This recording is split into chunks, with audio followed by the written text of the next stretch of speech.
What does it mean to be called crazy in a crazy world? Listen to Madness Radio, Voices and Visions from Outside Mental Health. Sponsored by the Icarus Project and Portland Hearing Voices, Madness Radio can be heard on KBOO-FM, the Pacifica Network, and online at madnessradio.net. Welcome to Madness Radio. This is your host, Will Hall. Today, my guest is Gogo Ekhaya Esima. Gogo Ekhaya is a traditional healer, a teacher, and a psychiatric survivor. She's a shaman in the Sangoma tradition of South Africa with a private practice based in Southern California. So welcome to Madness Radio, Gogo Ekhaya Esima. Thank you. It's such a blessing to be here. Thanks for inviting me. It's been great to meet you through the Crazywise film that we're both a part of, and we were recently in the Crazywise town hall, and people can check out Crazywise on the internet.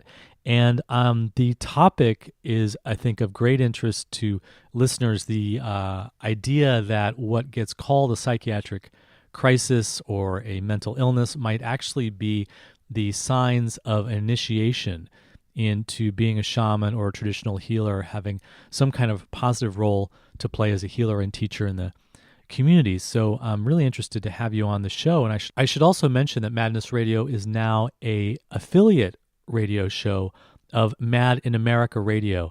So thanks to Mad in America for sponsoring us and for inviting us to become an affiliate. And if people want more information about other Mad in America radio programs, just go to the madinamerica.com website. So maybe we should just get started. Tell us how you got involved in all this. How did you first start having mental health problems, and then how did that evolve into your discovery of your calling and your vocation as a healer? Sure. I suffered from depression for most of my life, through childhood on through adulthood, and a lot of that was suppressed in my family, and so it really wasn't addressed. And then about when I was in my early 30s, I started to see things that other people didn't see and have some auditory interruptions as well. Um, and at that time, I felt like my whole world was crashing in front of me. So I attempted suicide several times, and the last time that happened, I woke up in the hospital room and realized that I was still alive. And from that point on, I decided to start looking for my purpose in life, because apparently someone, something, some energy wanted me to remain here. So when you say depression, you suffered with this your whole life. What kind of depression was it, or how did it sort of affect you? Yeah, depression affected me. I mean, I think they diagnosed me with major depressive disorder. You know, it affected me in the way where I was in and out of work a lot. Like there's some points of in my life where I couldn't wake up and actually get up to go to work. So it was hard for me to keep employment. I lost contact with my children, which further deepened my depression. I'm the mother of three boys, and so being far away from them and feeling hopeless a lot really left me kind of in the trenches. And then dealing with not dealing with some trauma that I experienced through my childhood, through sexual abuse and that sort of thing, really was just pressing down on me as I became older. And yeah, I just had to do something about it. And this was something that was connected with your own trauma experiences, your own abuse experiences that weren't dealt with. Yeah, they weren't dealt with. I mean, I believe my family did my mom did as much as she could at the time with her experience. But after she did what she could, everything was swept under the rug. Like I was just supposed to forget about everything and move on with my life. And the abuser was still in my life, still able to see me. So it was just really strange. And I didn't know who to trust in life, and was even had symptoms or issues of paranoia where I would get around people and have really intense social anxiety as well, and feel like that I couldn't trust anyone around me. So your abuser was still in your life. So this was an ongoing threat, really, that you were experiencing. So the depression, it sounds like, was really related to this situation of violence and kind of powerlessness of being not being able to really get safety in your life, Yeah, something like definitely that. not feeling safe and not being able to vocalize my truth. I think that was the big part of like my experiences is not having the ability to communicate in the way that was healing for myself. So you weren't able to challenge or confront this abuser or speak what your truth Right, was. not until way later. And was this because this was a family dynamic, or was it a social cultural issue? What was going on that you weren't supported and validated? Well, I think there were a lot of issues. It happened when I was a lot younger as a child, and it was my father. So my father was actually put away for a few months, and then he He was in jail. yeah, he was institutionalized in some way, shape, or form. It was a little less than jail, but when he came back after a couple months, he asked my mother if he could speak to me, and my mother said, "Okay, and she opened up that door for him to come back into my life, and then she eventually married him some years later. So that was a part of my distress that I carried and the burden that I carried throughout my life. And how old was this when he came back into your life? I would say about 7 years old. Wow. So that creates a very confusing and complicated family reality for someone so young to really understand what's going on and how to feel safe. And so then you carried this kind of depression that wasn't dealt with, and it sounds like it really came to a culmination with really extreme states. You said you started to see things and have experiences that other people weren't having. What were those about? And what is it that kind of brought you to that point? Was it more stress or something was pressurizing you, or what is it that drove the depression to take it to another level like that? Yeah, I think the depression just got really, really bad, and my father had passed about 4 years prior to this experience, and and I lived I was actually in another abusive relationship with a partner, and I could not leave my apartment. I lived in a one-room apartment, and I couldn't leave. I couldn't step out the outside of the house because I was so paranoid. And as I sat in that room for a period of months, I started to like my world started to open up. I started to see people who weren't alive, including my father, and I started to self-harm. And was the abusive relationship that you got into, do you think that that was related to the fact that you had been abused by your father? Yeah, I definitely think that was a trigger because it was more of a controlling abuse and also abuse in the way of like sexually forcing um, himself as well. So all of that brought back all of this stuff from my childhood, and then the fact that I couldn't keep work, and then the fact that I couldn't be with my children, and all these things pressing down on me at the same time really began to open up this wounding in a way that wasn't beneficial because the voices that I started to hear and the visions that I saw were definitely negative. They weren't anything of light or positivity.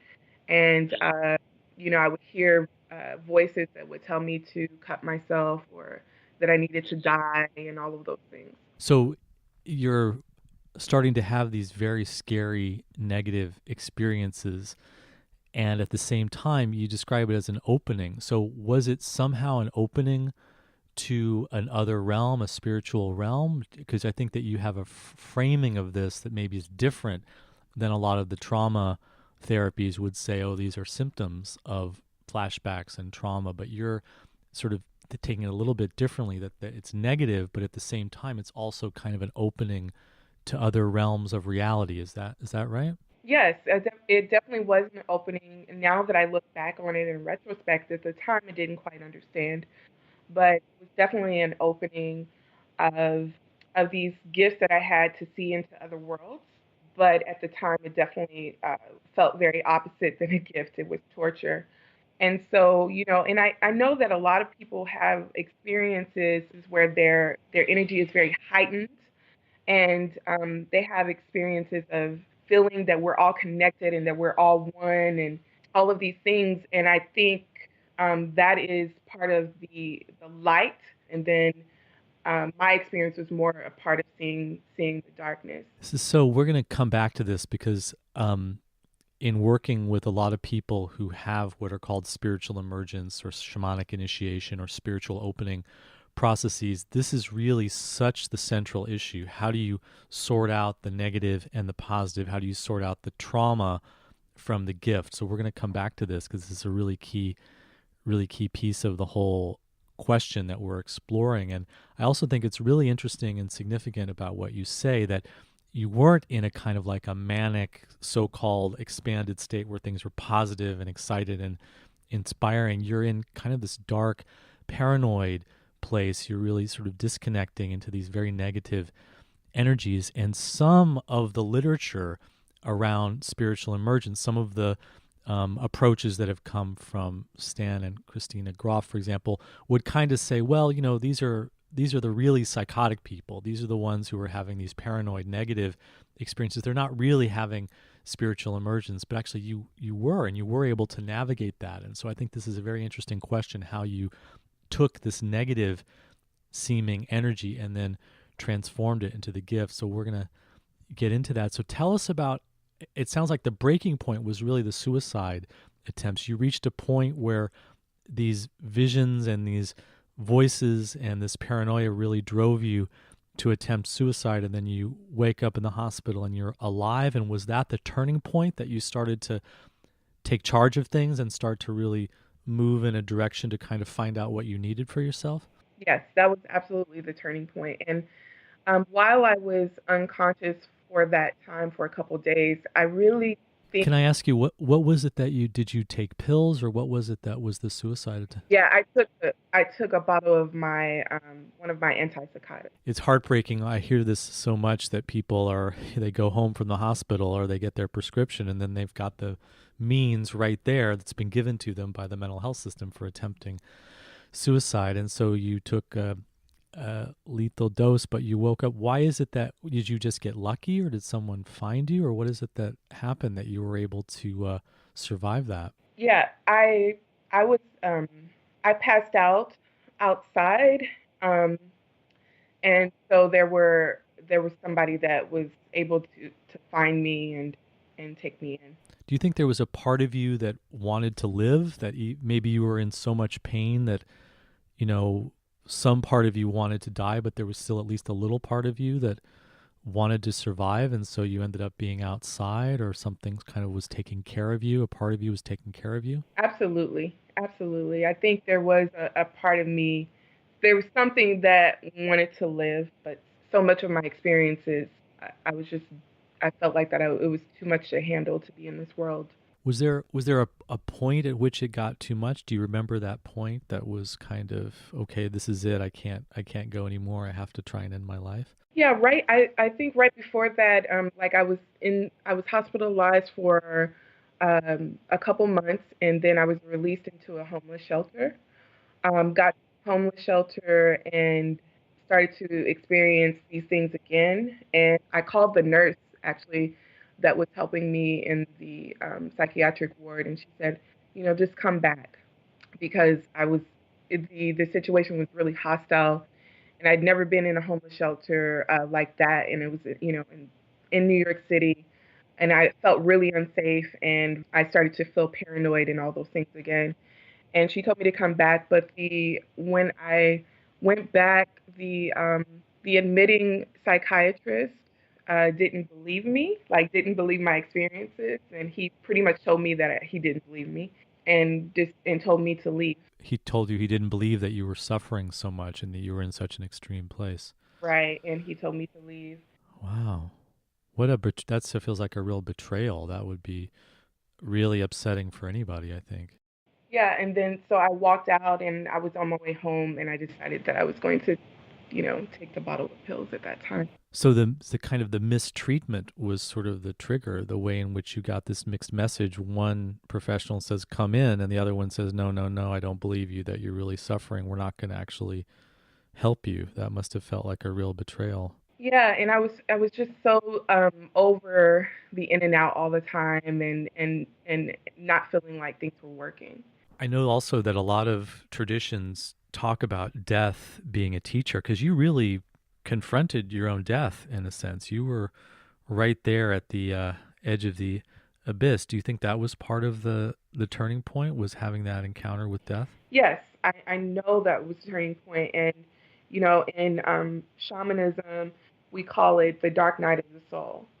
Really experiencing, being able to experiencing our darkness and get to a point, a very, very low point, so that we can emerge out and become something new. How did you then get interested in traditional South African shamanism? Okay, so during that time, I had trained in pranayama, which is, a form of yogic meditation. And I kept searching. I would leave work and come home and research for hours about shamanism and healing and traditional ways of healing. And I was listening to a woman's blog talk radio show who was a traditional healer, a Sangoma, and she was so overjoyed on those radio shows, and I thought, wow, she's too happy. I could never like talk to her. But eventually, I decided I was going to reach out to her, and I got a what we call an ancestral divination, and it's actually a form of diagnosing a person's spiritual self. Now, this was the Sangoma. This was a South African healer that you. Yeah, Sangomas are South African traditional healers, and we use a form of ancient oracle or divination tools to communicate with our ancestral guardians, to see what's happening with the person sitting in front of us. And so I was able to get a divination from her. That's so great to hear that it was a podcast that was the turning point that connected you with Yeah. shamanism. Podcast changed lives. Okay, Yes. so this is very far out from the perspective of psychiatry and the DSM. And tell us what you mean by ancestral divination. Is it a kind of an understanding of how relationship with our family history relates to the suffering that we have today, or how does that work? And you say it's an oracle, so what exactly went into that reading, and how do you do them now that you've learned to do these? Okay, so the ancestral reading, it is a tool that looks at the person's spiritual self and how their ancestors are doing in the spiritual realm and their guardians are doing in the spiritual realm. And as we like to say, as above, so below. So what is affecting us in the spirit form or in the spirit world will also trickle down in this physical form.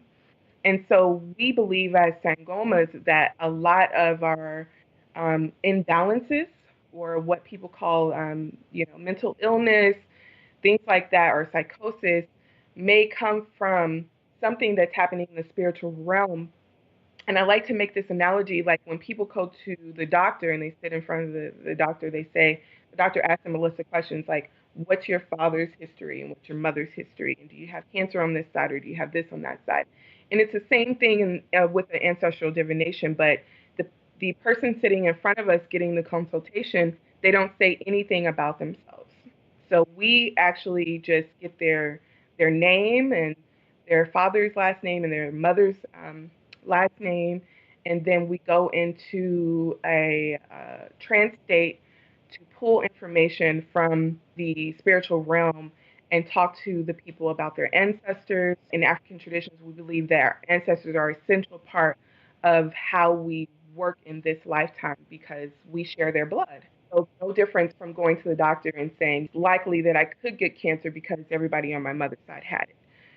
And so we're looking at what your ancestors carried in their lifetimes and what needs to be cleansed in order for you to actually release those things ancestrally in your lineages, so that you can have a more balanced life. I think that there's a kind of a modern form of it in family therapy and things like open dialogue, where basically we're just kind of recapitulating in a psychological language of modern Western science. We're sort of rehashing what has been known from indigenous perspectives traditionally throughout human history as a core to how you heal, by understanding the relationships that you have and then taking them all the way back. And what you're saying is that you go a step further, that you communicate with the spirits of the dead ancestors. And it sounds like when you were having those struggles, when you were in the abusive relationship, when you were alone and isolated in your apartment and couldn't leave, and you had these openings, was that the same kind of skill that you're able to go into those other realms and communicate with those ancestors? But in that situation, it was negative and traumatic and terrifying and overwhelming. But now the same opening becomes a skill in this divination tool that you use. Yes. And through initiation, we learn how to manage that and how to navigate into those spiritual forms so that we can be safe and that we can help people out of their own darkness. And which I think is a huge question for a lot of the people listening, is that how do you do that? How do you exactly navigate and learn how to pull it apart and make it so that it's not overwhelming, and to not just see it as a negative thing, I have to shut it down, but keep the opening, but somehow work with it. And tell us about that first divination that you got, because here you are, you've struggled with this incredible abuse history and this depression, and then the paranoia and the suicide attempts. You're been diagnosed as a mental patient, you're seen as a disorder, and then this very different perspective comes in that says, look, this is about your ancestral struggles and about the spirits of people who've passed, and you were given a divination. Give us an example, like what was it that you were told, and then how did it make sense in terms of your own struggles, and how was it useful to you, and what did actually the divination say? So I got the divination, and by Yeye Gogo Nana, who was my teacher, and I had written down a list of questions of everything that I wanted to ask her. And before I even answered or got to ask any questions, she actually answered all of my questions. So she has these psychic or paranormal or spiritual abilities. She's a seer or a medium or a visionary.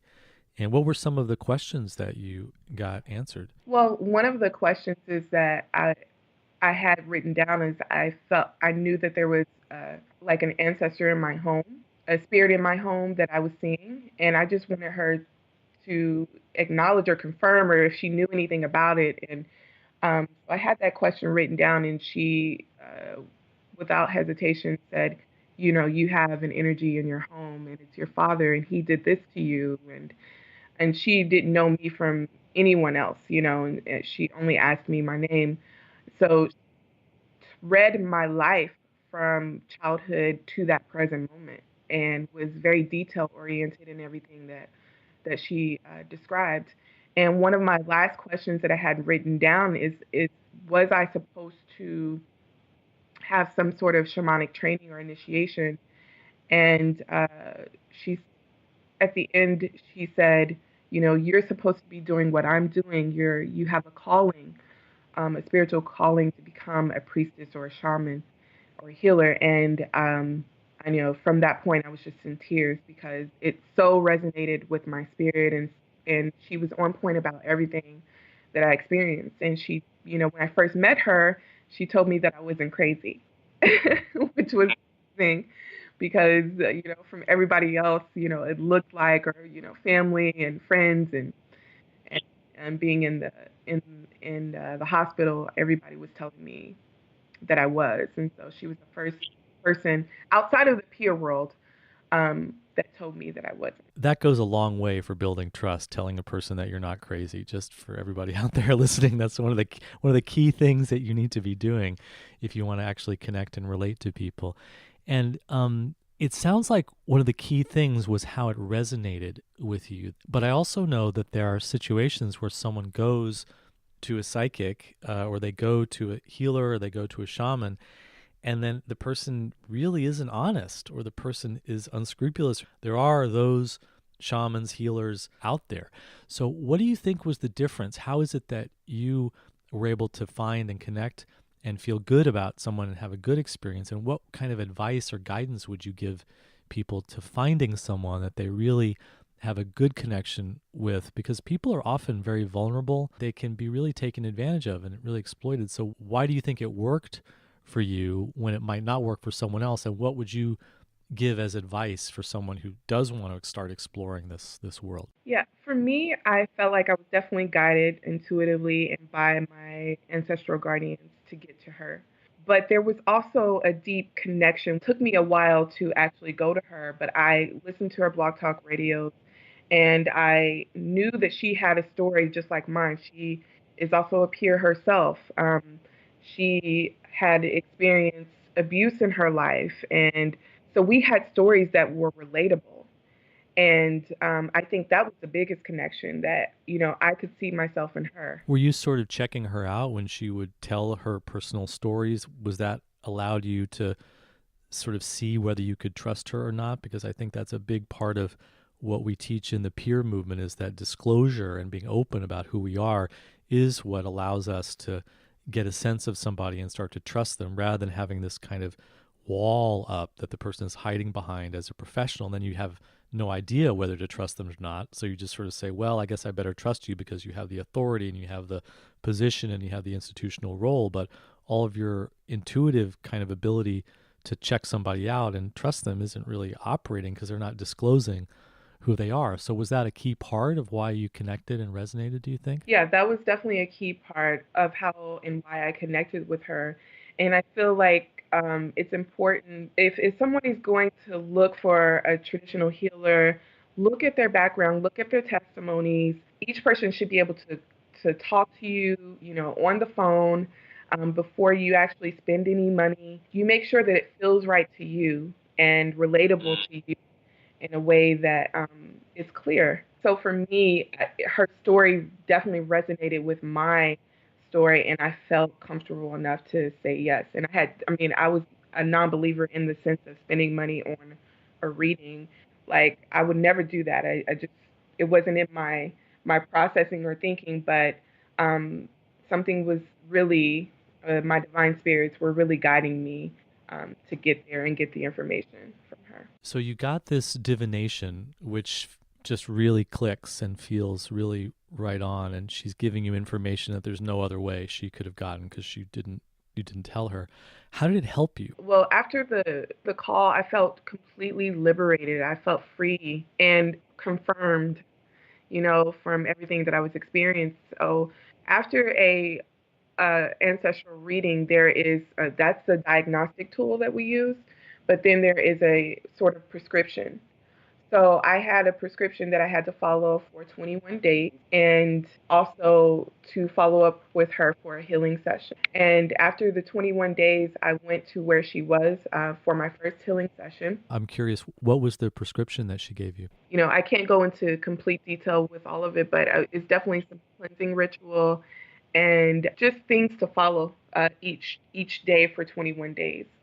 And one of them was no sugar, which I'm very big on. So she's giving you a spiritual diagnosis, but then the treatment is a comprehensive, holistic approach that addresses your body and addresses the food that you eat as well as the spiritual dimension. Yes, because it's all very connected. There's no separation.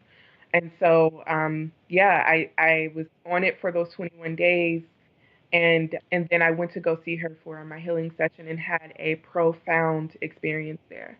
What was the healing session? The healing session was very shamanic in the way of drumming and calling on the ancestral spirits. And because I had a calling, she did a spiritual cleansing for me and a certain ritual through drumming and sound to help bring up my guardian spirits. And once she started doing that, I didn't know what she was doing at the time, but once she started doing that, I felt a shift within my body and I started to go into a trance state.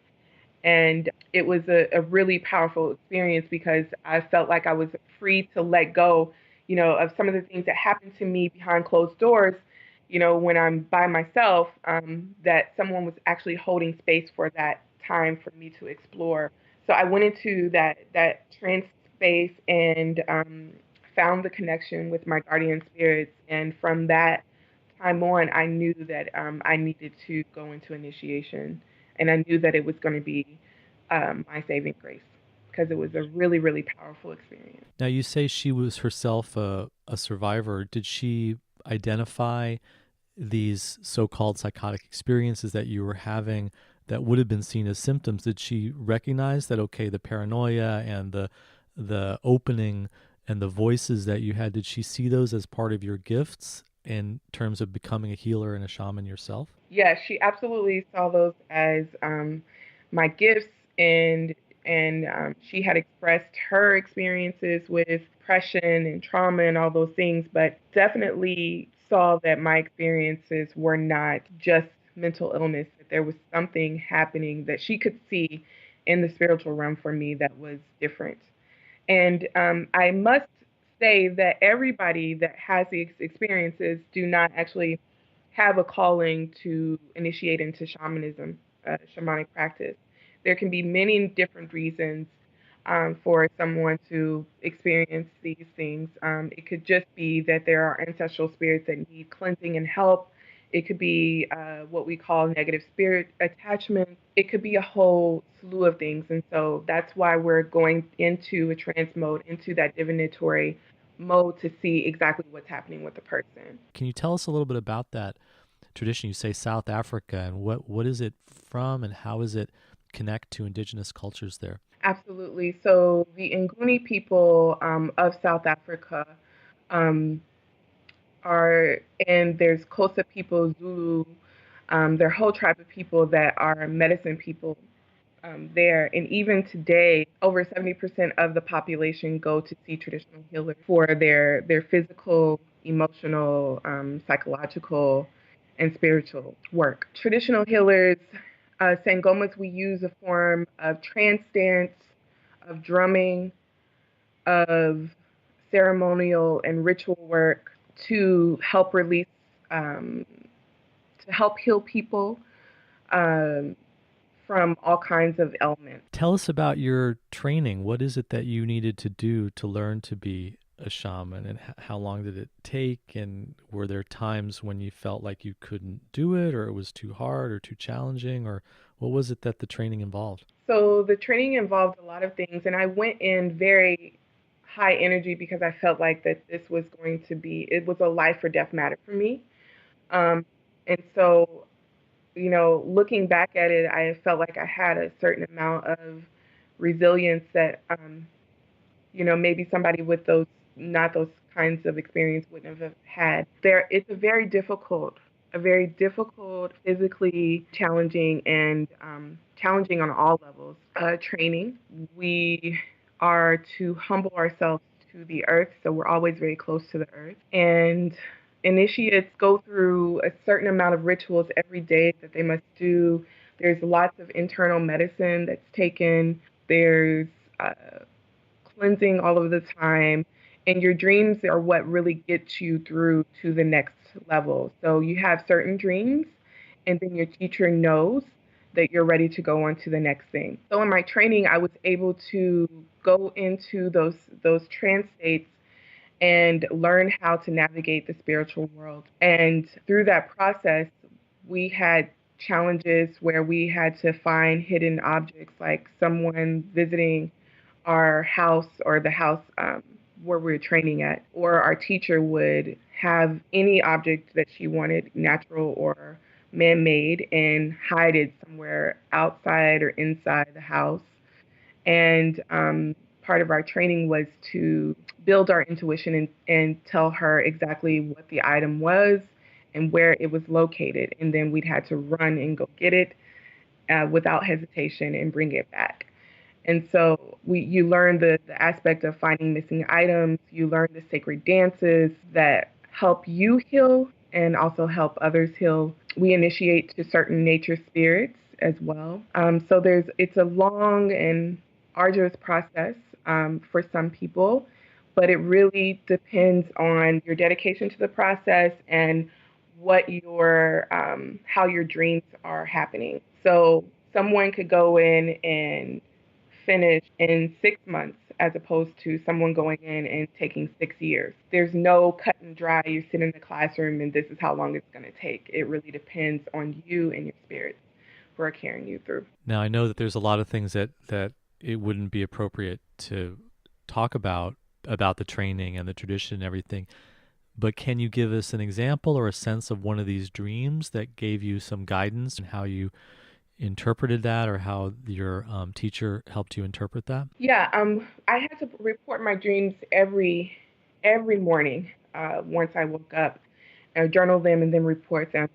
So I would go into more of dreams that were healing dreams for me. Like there was an experience that happened when I was a child where my mother and father, my mother would tell me this story that they had a big argument, and my mother had me down on the sofa and she went into the kitchen, to leave the argument, and my father was there, and all of a sudden she hear me screaming from the top of my lungs. I was like 3 months old, and came into the room and found me on the floor. And she said my father told her that I had fallen off the couch, but my arm was broken. But in the dream, I went back and I was able to see that my father yanked me in a way like he was upset, and he, yanked me and actually broke my arm. And so that trauma, like I didn't actually remember that trauma, but it was able to come back up in the dream so that I could see it and heal from it. So there's things that come up in the dream world that are revealed so that we can actually, it can come to the surface and that we can heal. So I had many dreams, different dreams like that. And I really can't share the ones that were about the progression of the process, but definitely some powerful, powerful dreams. So a traumatic memory that was lost to you comes back through the dream, then you report it to your teacher, and then you said you healed from it. Was it because you felt the feelings or you had a new understanding? What was the healing? I had a new understanding, but then I was able to go to my teacher and we were able to process that together. And through that process, I'm learning dream interpretation. So, Like process it in terms of go through the emotions and talk about your feelings and thoughts, about like a counseling session. yeah, almost, yeah, pretty much. But and the counseling session includes, all the tools that we use as well. So the next time I would visit her house, she would talk about the dream, and then we do singing and drumming, tonal, and the drum.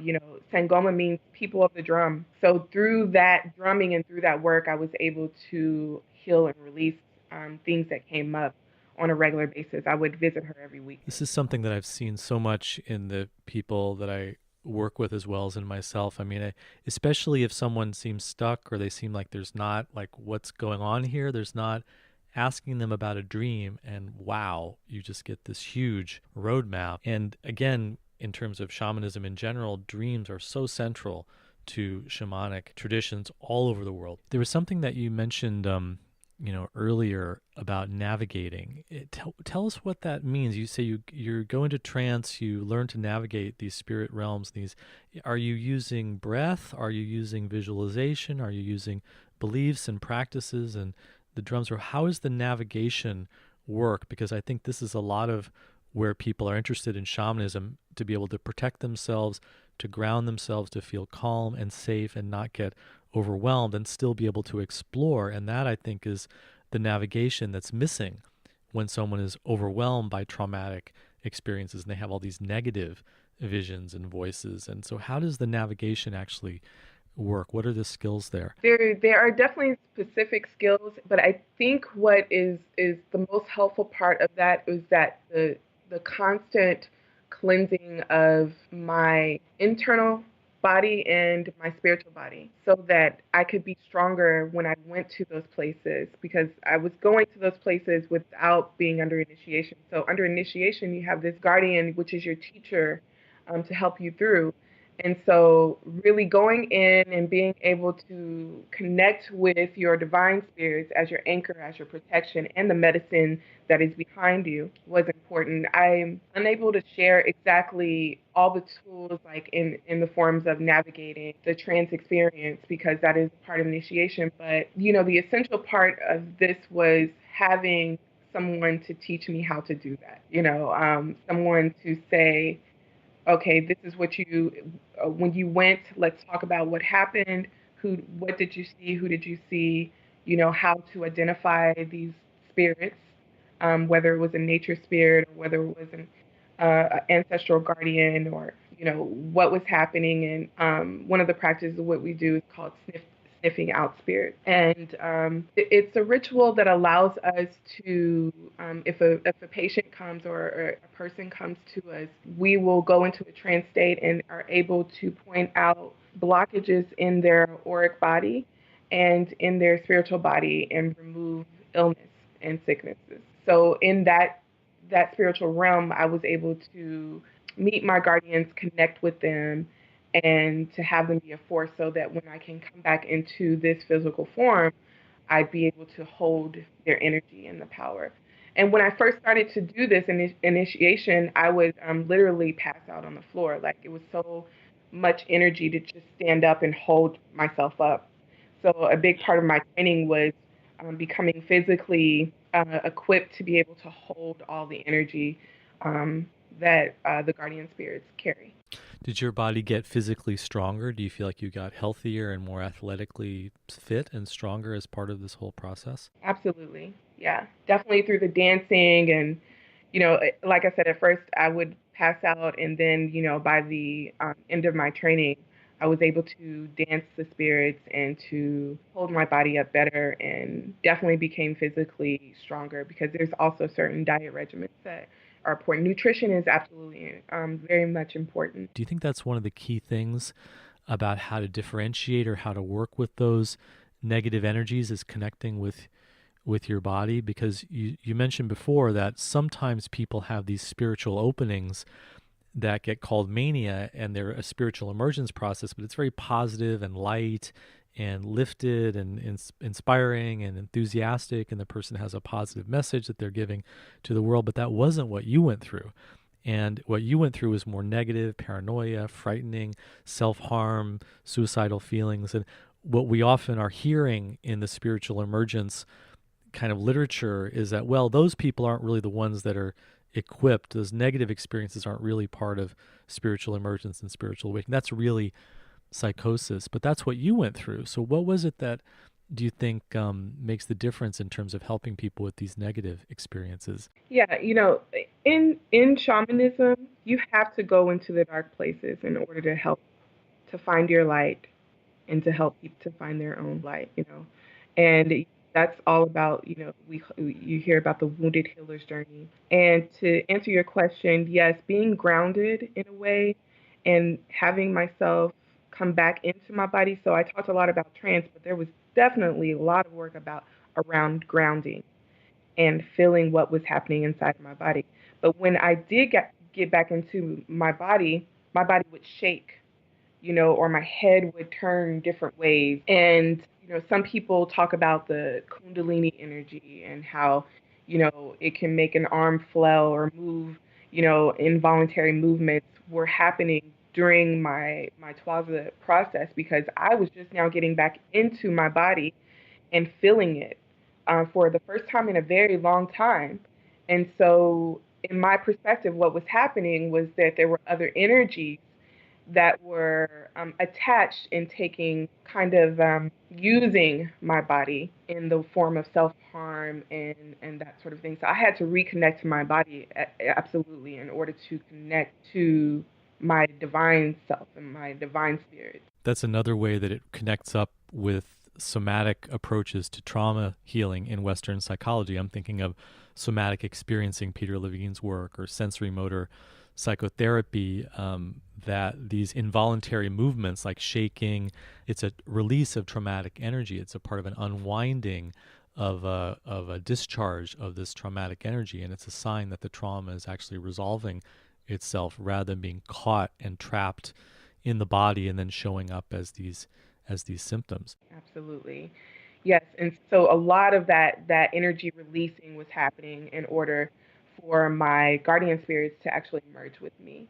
And we talk about the yin and yang, the dark and the light. And you have to go through the dark night of the soul in order to help people out of their own dark night of the soul. So I had to look within myself and see everything that was there and everything that I, didn't want to face and that I was running away from my whole life, and facing it now with an armor of ancestral spirits behind me and medicine that was with me in order to become a warrior, so to speak. Beautiful. Ekhaya, one of the things that we hear in shamanic traditions and associated with that kind of worldview is the idea of evil spirits and, entities and, protecting ourselves from evil spirits. And I think this can be kind of scary for a lot of people because, I mean, the idea of good and bad, black and white, that there's absolute evil out there is a pretty overwhelming thought. So help us understand how the shamanic traditions kind of view evil and entities and spirits and that kind of thing. Sure.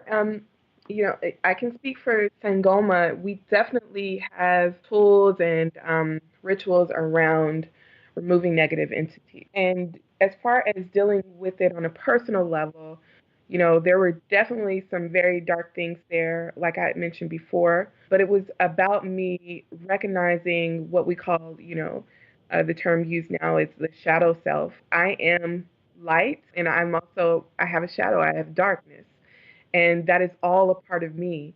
And I have love for every part of that, every part of the whole that completes me, and out of the darkness becomes lots of beauty. You were talking about nature, and we think of tsunamis, and how the ocean and the rain can give us um, you know feeding our earth and growing our food and all of those things, but then it can also wipe some things out, and flood.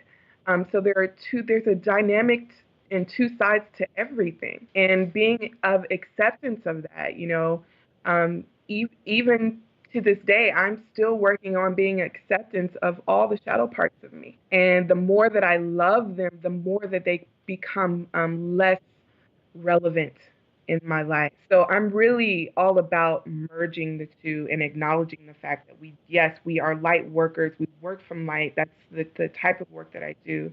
And I'm also acknowledging that darkness, those dark energies. And yes, they are very present.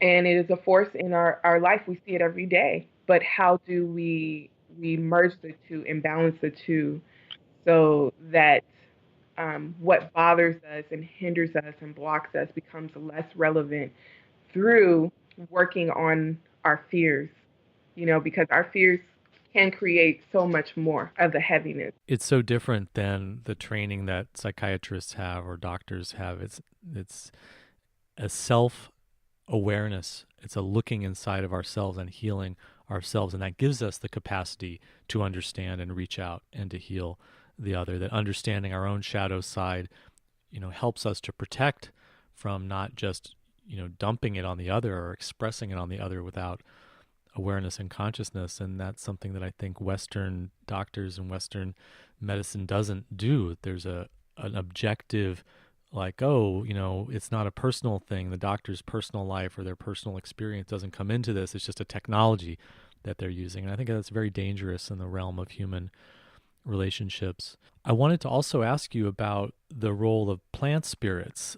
Plants are really important in shamanism, and a lot of the shamanic traditions, they use psychedelic plants, and that's part of the trance states that the shamans go into, whether it's ayahuasca or psilocybin mushrooms or the different psychoactive plants that people are using. But how is the tradition that you are part of, how do you relate to plant spirit medicines? I work with plant medicines on a daily basis and with the people that I work with as well. I don't work with a lot of psychedelics, but there are psychedelics in our tradition. We have a very light herb called impepo, Impepo is something that you would use kind of like sage here to clear the area or smudge your space. But we also use it, we inhale the smoke to induce trance. So there is that component to the Impepo. I mean, that's something that I would use on a daily basis, and it's very light.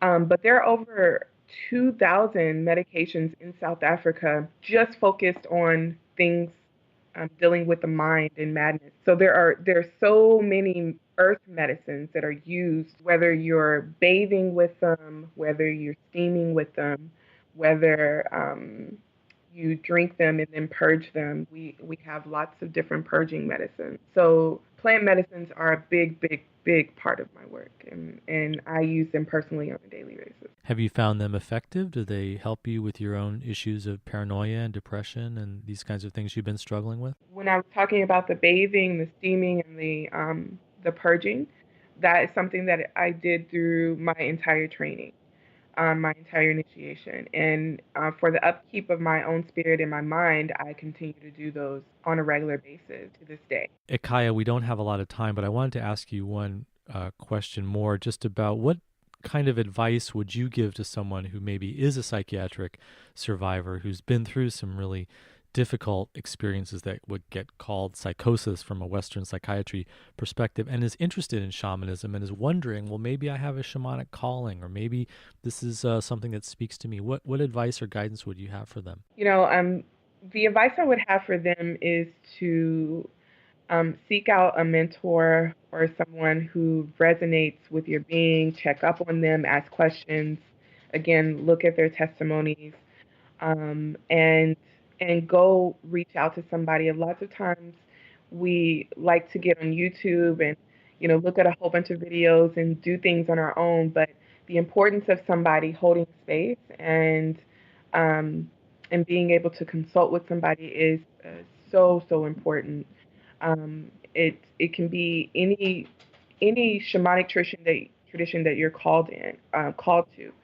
Um, I'd say go to that and find an elder in that community or someone that um, you feel like you can really trust to consult with and get a reading. For me, I knew that my ancestors, were here but came from the West African area. I didn't know that even further back in my lineage, there were also South Africans. So I also honor those West African spirits that are with me. Definitely the ones that are here, the grandmothers and grandfathers that I did um, hear of stories of. But I think it's important to connect back to your own traditions, whether it be Celtic or Native or African. And sometimes, I understand, especially in Europe, a lot of those traditions were forgotten. And so you see many Europeans going to Africa to pick up the ways and the rituals so that they can start to remember their own ancestors as well. So it's not really based on color because we have shamanism down in South America that's really big and the natives. So it's just really what calls to your spirit. But I really feel like it's definitely important to uncover some of those truths within your own lineage first. So you would see someone who maybe has European cultural ancestry, if they're called to be part of the South African shamanic tradition, that would be a legitimate thing for them to explore and to go into. That happens a lot. One of my best friends is a white Sangoma, and it's because she had a calling to pick up ancestral ways. It may have not been her European ancestors, but through that she was able to connect to them. And so with some of the lost traditions, I think that it's vital and important for the healing of our world and our earth. Ekhaya, we are just about out of time in the interview. Give us the web address of your website and how people can get in contact with you if they want to find out more about you and your work. Sure. I have a practice here in Southern California, as you spoke of before. Um, and the website is sangomahealing.com. That's SANGOMA healing.com.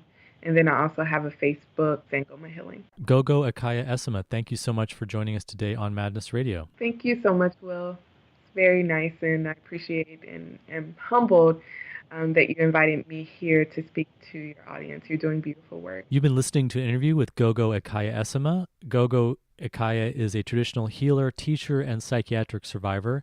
She's a shaman in the Sangoma tradition of South Africa, and she has a private practice based in Southern California. That's all the time we have on Madness Radio. Thanks for tuning in.